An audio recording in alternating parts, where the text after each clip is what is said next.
Welcome to Coding with Ketter. I'm Ketter, and our first lesson is going to be finding a needle in a haystack, with the question, why should I learn how to write source code? Well, we got a pretty small haystack here, and a pretty big needle, so this should be pretty quick. Here's our haystack. It's just a bunch of characters, a bunch of letters, and we're trying to find the word needle in it. Probably already found it. Probably even took you less than a second. So you actually found it at position 6. That's where you found the needle in the haystack. Starts at 0, goes to 17. You found it at 6, and you probably did it this way, without even thinking about it.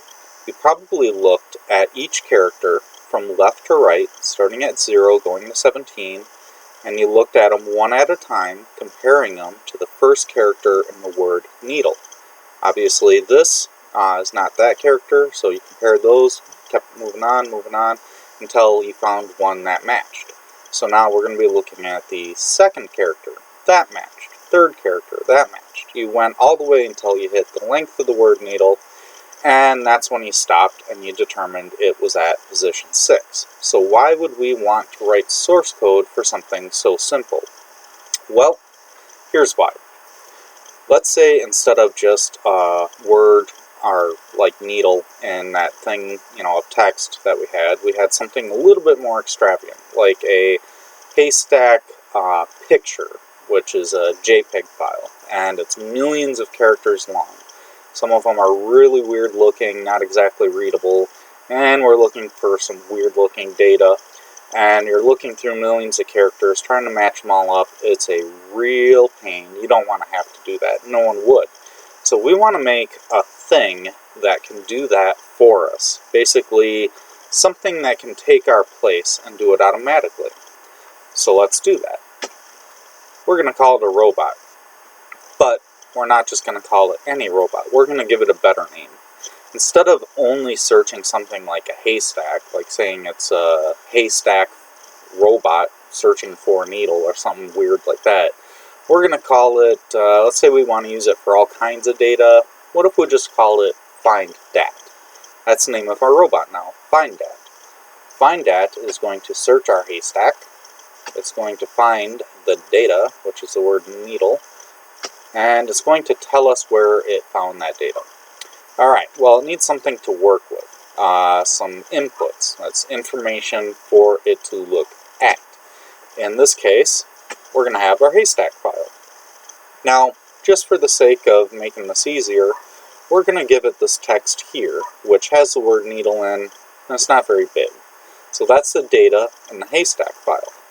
And then we also have the data that we're looking for, my data, and that's the word needle.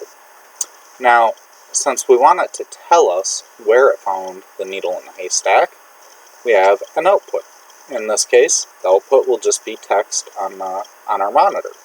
So it'll say, your data is at position whatever. Okay, so it's going to be looking at the haystack file, which is this data here, and my data, which is what I'm trying to find. That's what the robot is seeing. That is its inputs. Its output is what it says once it found the data, if it found the data. In this case, our output is the screen. So what the robot will be returning as a result. Okay, let's get started. So, since we don't want to always use this text here, sometimes we want to use something bigger like a JPEG file, we're going to load the information here into something called a variable, which is a named location to store information. In this case, we're going to call that variable search data, and we're going to load it up with the data in our haystack file, as you see here. This up here is just position indicators like the first slides to show us where each character is at. Secondly, we're going to load another variable here called FindData with the word needle. And again, you have the positions here. Okay, now we're also going to want another variable. This is called search data length. Basically, it's just the length of what we're looking through. Well, we know since it starts at 0 and ends at 17, it's not actually 17 characters long, it's 18, because otherwise it would have started at 1. So our search data length is a variable that contains a value of 18. That's the length of our data. This would be kind of the same thing as if we were working with something like age, for instance. Age is a variable that could be anything, and that's what we want. We want something that could be used for many situations. So age could be 107, 17, whatever. It's just a location, a named location that we can store a value, so that we don't have to use this just for that robot. We could use any data, any search data. Okay, secondly, we're going to want to do the same thing with our find data. Another variable called find data length. Well, we can clearly see it's 6 just by looking at it. But, like I said, you can take the last number here, since we start at 0, and just add 1. Secondly, we need to make or write down what the process is going to be for searching. Process is the actual function that our robot is going to do. It's what it's going to use the inputs with, and basically say the outputs. Okay, so the very first thing is we're calling it find_at, and we're giving it inputs. First set of inputs is our search data. That's a variable there. Second is search data length, which we figured out right here. 17 plus 1 is 18. Then we're also going to give it find data, and the find data length, which is 6. So, to recap, we have the name of our robot and all the inputs that we're giving it. Okay, so next, we want it to do something similar to what we did in that first example when we looked from left to right trying to find the word needle. So we're going to have it check each character in search data starting from 0 and ending to not search data length, because that would be out here, but search data length minus 1. So instead of 18, it's going to be stopping at 17. That's very similar to what we just did. We started from left to right, going from 0 to 17. So then the next thing, we want a couple more variables, one of which is the position that we're searching at. Since we're going one character at a time, we want to keep track of the position, and also the character that we found at that position. Very similar to what you did in the very first slides. So it'll go from left to right, getting the position and the character at that position, and we'll skip ahead, and it does that from left to right till it gets to the end. So it went and checked each character in search data from 0 to 17, left to right.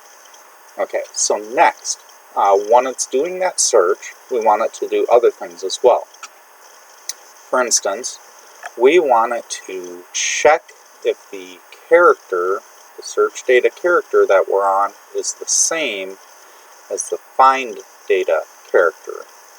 And if it is the same, then we want to increase the find data position. That's the same thing from the first slides, where when we matched the first letter N, instead of matching the next character to the letter N also, since it matched, we went to the character E, which is the second position in our find data. So we're going to have to keep track of that as well, which we do here. Find data position starts at 0, character is N, so when we're going along and it finds the first character here that matches, it's going to increase the position of the next character in our find data, which is now going to be E, which it also found in the next character right here. Okay, so we're going to want to increase it again. But this time it's different. This time we have a D here, and that doesn't match what we have here.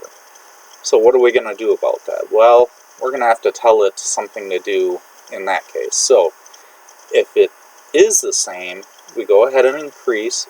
Otherwise, in other words, could be else, we need to reset the position of our find data.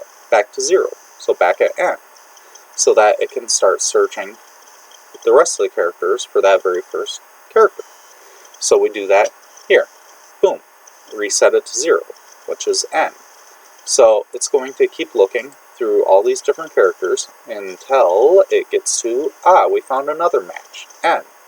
We do the same thing where we increase the position as such until you get to the end, which we got here.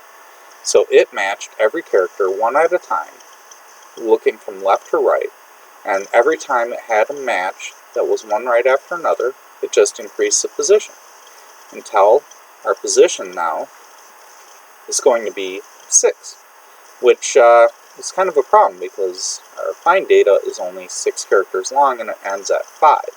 So what do? Well, if the find data position is equal to the find data length here, that's when we know we got a match, and that's when we're going to want to return our output. So let's do that. So it found the match, and now it's going to print the text, your data is at position, right here. And now we got to figure out what the position actually is. The current position, which was the last one we compared here, was 14. Well, we know that it doesn't start at position 14. We know it starts at position 9. So we just need to do a little bit of math in order to return the correct value.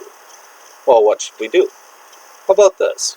How about you go 14, which is the last matched position, where it matched the entire word, and you subtract the length of your find data, so 14 minus 6. That'll give you 8. Well, that's a problem, because it doesn't start at 8, it starts at 9. So we simply add 1, and now you got the right position. So it prints your data is at position, and then we got this little formula here, search data position minus find data length, and then we just add 1.